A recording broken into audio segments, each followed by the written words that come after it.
Hey, Ellie, this is E728. Do a job briefing with you. I'm ready for them.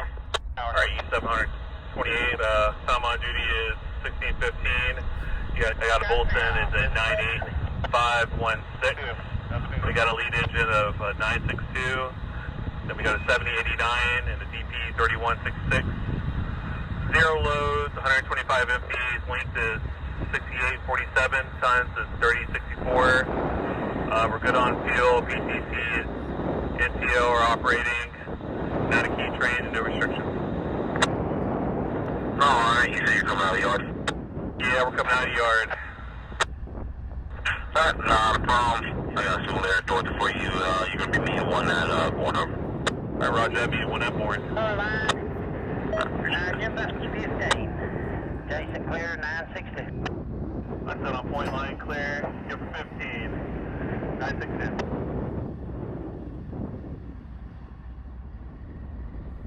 If there's one thing to know about the railroads, things don't always go so smoothly. Hey y'all, and welcome back to another Railfan Micah Turner adventure. Today, we find ourselves in Corbin, Kentucky as a fresh crew brings E700's power out of the circle track and ties onto their train. E700 is an empty coal train from Stillsboro, Georgia, bound for Newell, Pennsylvania. It had arrived in Corbin early that morning and is now prepping to continue on up the CC subdivision towards Cincinnati. After tying back onto their train, they have now received clearance to pull ahead and spot their DPU for fueling before heading further north to meet B218 at Bourne. Real good. Give us 6 more, big 6 more. 6. We had spent the day further south on the KD subdivision around La Follette, Tennessee, and had made our way back up to Corbin in the afternoon. After grabbing a bite to eat at Cracker Barrel, we returned to the yard where we had found a little evening action. Down in 3. 4 and 3. 4 miles an hour on 962. Copy, 4. With the plan in place, we moved on up to the north end of the yard to catch them pulling past. The DPU was 85 cars deep, but we noticed that the train hadn't quite made it that far when it abruptly stopped.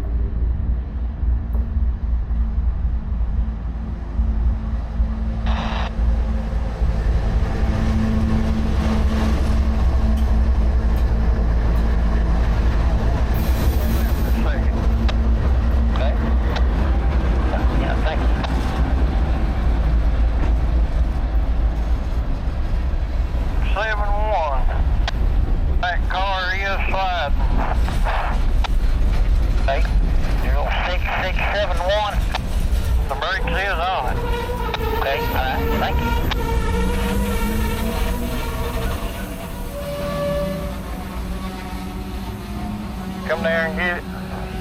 Yeah, Mike, come on up here and get it. Meet him at the, right out of the bridge here.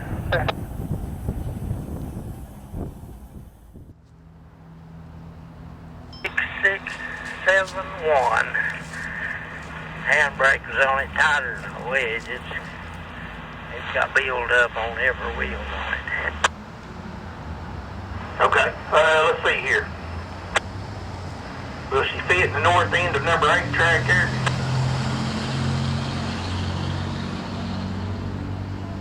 I'd say I'd let you know when I get back there. I'll have to shove it back in. Everything else, it'll take me a minute here. Okay, is there, if whatever's convenient for you, if you can get him 7, 8, whichever. I probably don't want to leave it in track by itself there. Either one of those, wherever you can do it, just let me know or I'll get her took care of. 8, 7, or 8. I'll let you know. Yeah, I've got a switching crew getting ready to come on duty here at 1700. We'll get her took care of. I do not have a car man on the scene. They sent him up to Morley to jump an engine off. Mike, if you want to come up and get me, I'll ride with Mike and watch all your shoves back there. Yeah, okay. Thanks for the time. 671. Yeah.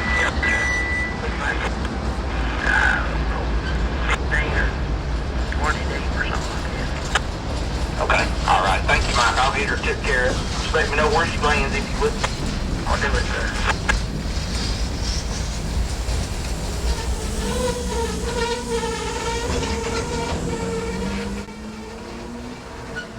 When pulling past, the 16th car, GALX 06671, caught the conductor's eye. Upon further inspection, it was found that the handbrake had been tied down, meaning that until now, the wheels had been locked in place and the car was dragged along the rails. It was a miracle that it had made it as far as it did, and thus it was decided that the car would be set out in the yard as a bad order. In our typical documentation fashion, we moved back to the depot to film the shove when the unexpected happened.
As you've seen, I was walking along the depot platform when they began their shove. In an attempt to get a good shot of the bad order, I plopped the tripod down and zoomed in, only to catch the moment the wheel set jumped the track. I panned the camera, zoomed in, and then took off sprinting towards the engines in hopes of flagging down the engineer. Around about the time I made it inside of the cab, the fateful words came across the scanner that they had cars on the ground. Meanwhile, Dad had filmed the entire thing on our Osmo Action 4. I just want to confirm those cars. You said the 14th car was the 14330, and I got 06671. That's the one I'm kind of confused about. So 15th car. Yeah, that's right, L.A. That's exactly right. 1415. 15 is 06671, and 16 is 14295. Them three cars. Two of them, they're going to have to get the wheels back under them before they can move them. I don't know about that other, they might re-rail it. I'm not sure. Yeah, only reason why I'm asking is because I've tried looking up that 06671, and it's actually not pulling up as a car. It's a coal car sitting there with build up on the wheels. I'd say that's the culprit. Alright, and you said that was a GALX as well? Sir, GALX 06671.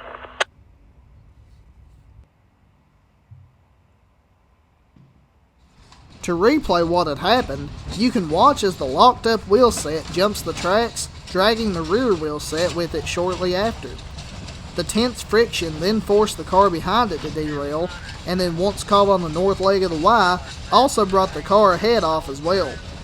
The bad order in the trailing car then jackknifed, which is where the train rolled to a stop after being warned over the radio by others around the yard office. After inspecting the damages, the call was then made to R.J. Corbin to bring their equipment down and re-rail the cars. With everything in Corbin now at a standstill, the dispatcher gave clearance to the southbound B218 to proceed towards the yard. The lights show up, so talk to the E700. They said one track is clear, they derailed going towards the Y. So my understanding is that y'all have like 1,000-mile inspection or whatever, y'all have to go in the yard, so the plan is to go ahead and run you down one track, or cross you down one track towards that, and then y'all will have to shove into the, I guess that's the south end. And, yeah, then that'll be done for the day. Copy, you want us to go down the main to the south end and shove into track 1, over.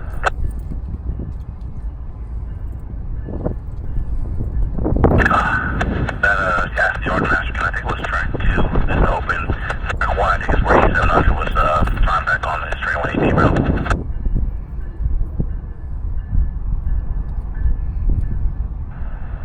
We'll, head that way with signal indication. Alright, there comes you now, sir, and then of course, probably when you get close to Dorothy, you're gonna have to give, AC a call, because it's gonna have to give a speed message to go by that train. Understood. We'll tone up AC and North get further instruction. That's correct. I appreciate it, guys. Signal on occasion. Here we go. Thank you. No problem. Yes, sir.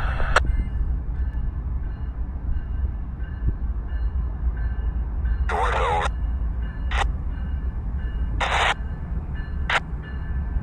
Yeah, okay. Call me when you get down here. Stop at Dorothy. I'll have to give you an easy one. It's too hard to hear now. Call me at Dorothy. Over. Okay, thank you. AC dispatch route.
The wind chill was quite fierce as B218 rolled past us and into the yard. With the north end of the yard blocked by E700, B218 would have to run out the south end of the yard and shove back into 2-track in order to leave the main cleared. It would be a long night for those working Corbin, yet our capture was just another part of railroad history.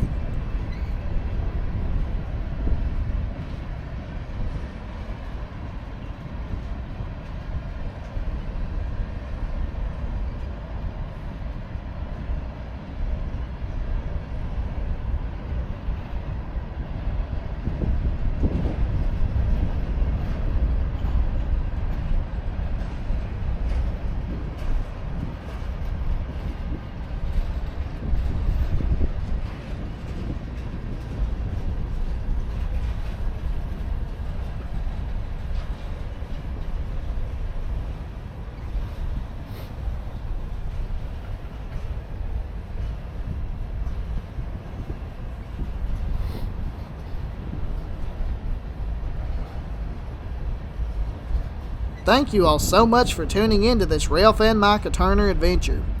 As of recent, I've been swamped with college work and other projects that I've struggled to find time to edit anything for the channel. I appreciate you all sticking with me, and I hope to get back on track soon. If you liked what you've seen, consider subscribing so you don't miss the next one. Until next time, from the coalfields, this is Railfan Micah Turner. God bless y'all.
Mm-hmm.